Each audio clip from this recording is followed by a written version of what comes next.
Soy Romina de Luca y esto es Saquen una hoja. Hoy es la presencialidad, estúpido.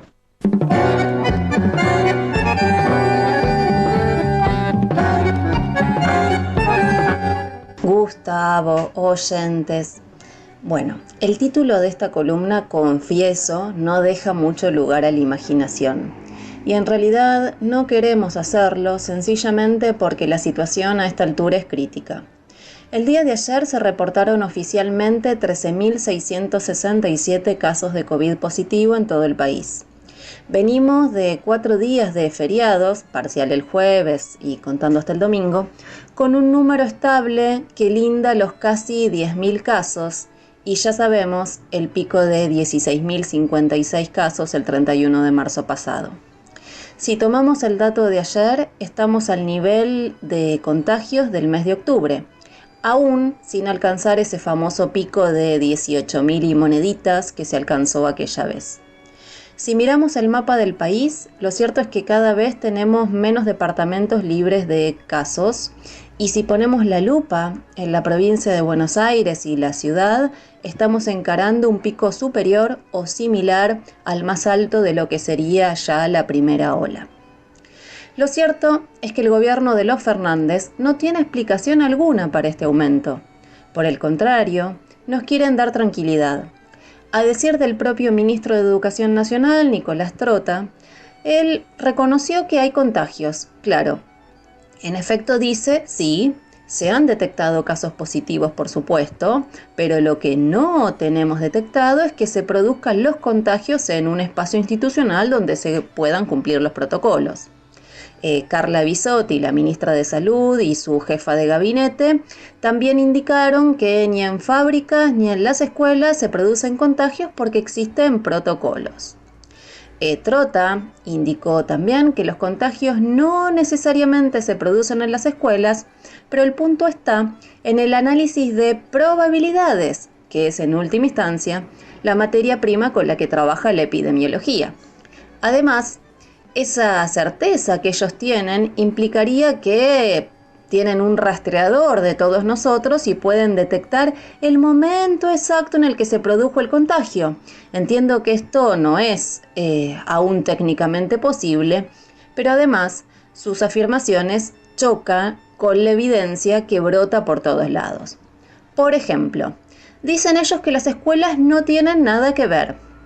Bien, ellos no pueden explicar no solo este aumento actual de la curva, sino su impacto, o mejor dicho, el incremento de casos en la franja poblacional que asiste a la escuela. Y esto brota de los propios datos del Ministerio de Salud, de sus datos abiertos. Veamos. Bueno, oyente, tome aire y respire. Acá les voy a contar una serie de indicadores que armamos quienes integramos la Corriente Nacional Docente Conti Santoro. Al 27 de marzo realizamos una comparación de la incidencia porcentual de casos en niños de entre 3 y 13 años previo al inicio del ciclo escolar y post-inicio. En la ciudad de Buenos Aires, al 27 de marzo, los contagios, comparando estos dos momentos, crecieron 87%. En la provincia de Buenos Aires, 60%. En Misiones, 286%. En Corrientes, 243%. En Formosa, 114%. En Jujuy, 125%. En Santiago del Estero, 100%. ¿Qué quieren decir estas cifras? Bueno, cuando decimos que crecieron 100%, implica decir que los contagios en esta franja poblacional se duplicaron. Y esta lista, que incluye a provincias como Córdoba, San Luis, La Rioja, San Juan, Mendoza, Santa Cruz, son las provincias que hoy están en rojo, si miramos este tipo de casos. Como es sabido, además, la mayoría de las provincias iniciaron las clases el pasado 1 de marzo. Si comparamos este cuadro al 27 de marzo con lo que pasó una semana después, estamos peor.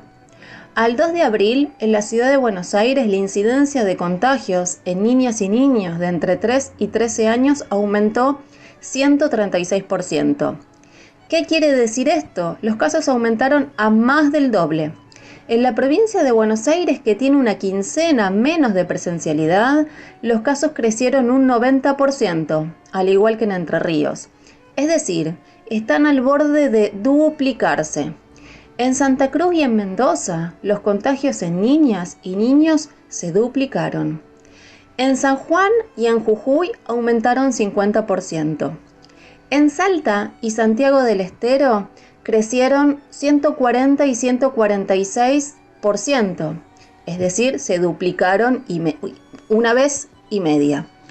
En Córdoba, un 125%. En San Luis, los casos están a punto de triplicarse y en Mendoza de cuadruplicarse. En Tucumán y en Misiones, los casos crecieron 3 veces y media. Algo parecido ocurre en Santa Fe.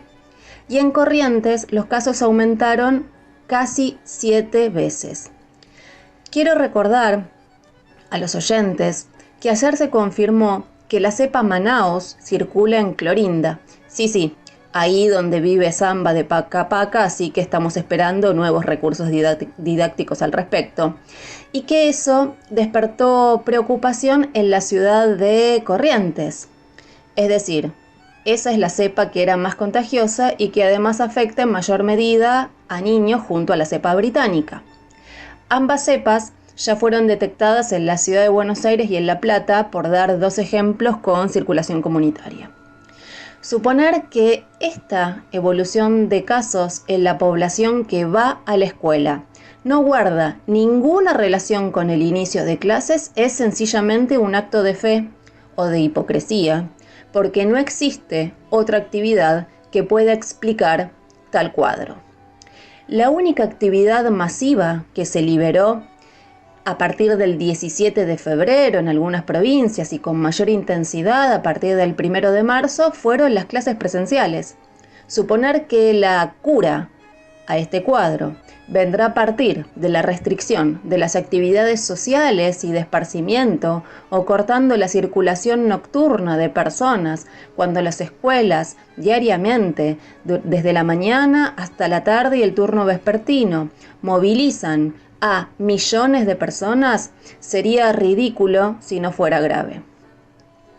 Entonces, mientras ellos dicen que no son las escuelas, deberían explicar de dónde surgen estos valores. ¿Por qué crece la cantidad de casos en niñas y niños de entre 3 y 13 años y las escuelas no tienen nada que ver? Una vez más, y ya lo dijimos en esta columna, la educación es una actividad que moviliza a millones de personas. Al 4 de abril contabilizábamos por lo menos 13 docentes fallecidos en todo el país. Ayer se informaron 2 muertes más. Este dato surge de un relevamiento propio en el que estamos registrando las muertes docentes, habiendo cotejado que esas compañeras y compañeros efectivamente se presentaron a sus escuelas y a posteriori de ello enfermaron y murieron. Y esto lo señalo no para razonar como el ministerio, sino porque en general nos dicen, bueno, antes también fallecieron docentes o que la gente muere por muchas otras cosas. Claro, el chiste está en ver que acá se trata de muertes evitables.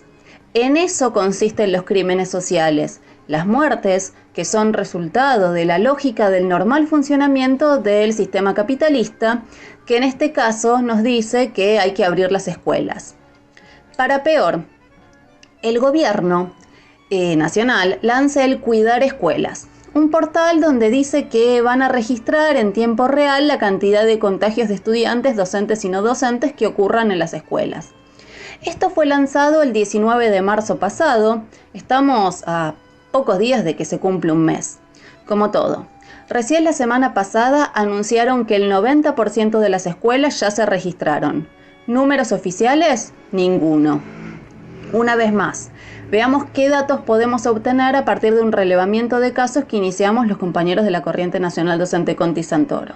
Bien, solo en la provincia de Buenos Aires tenemos contabilizados 259 casos, contagios que constatamos se produjeron en las escuelas. En la ciudad de Mar del Plata, 29 casos, en una ciudad que registra unos 50 casos diarios aproximadamente, y estos 29 se reportaron en los últimos días.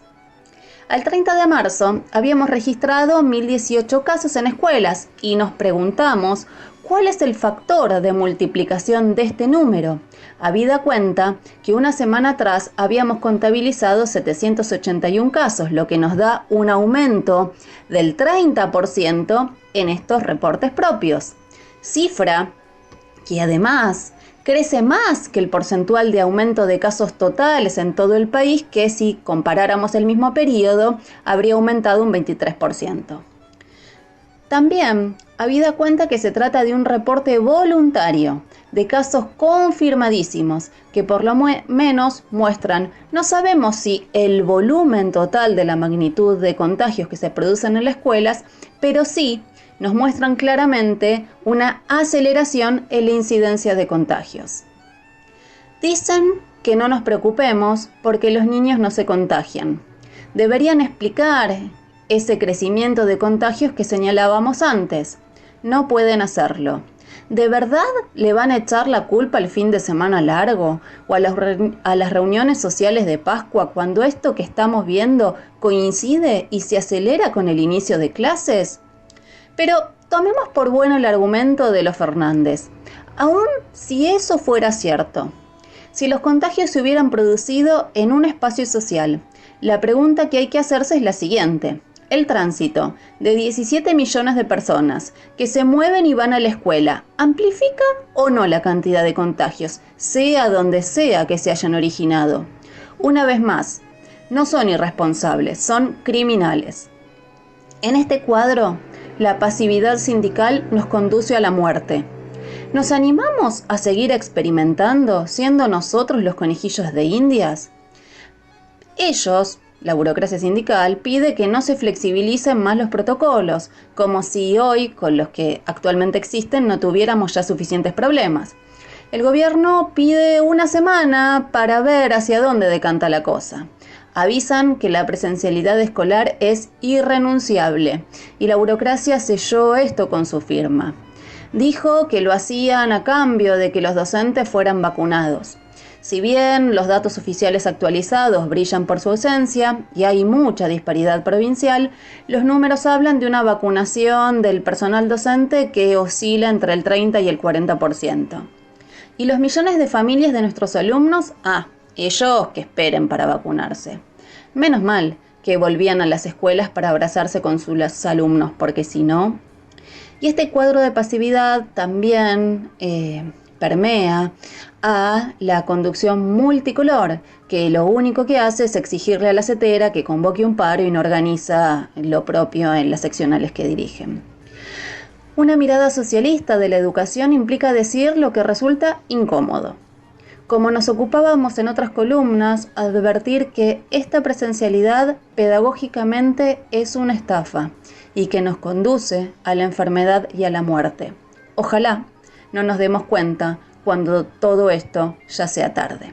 Amigos, sigan escuchando la radio Vivido Equivocada, que lo demás es silencio.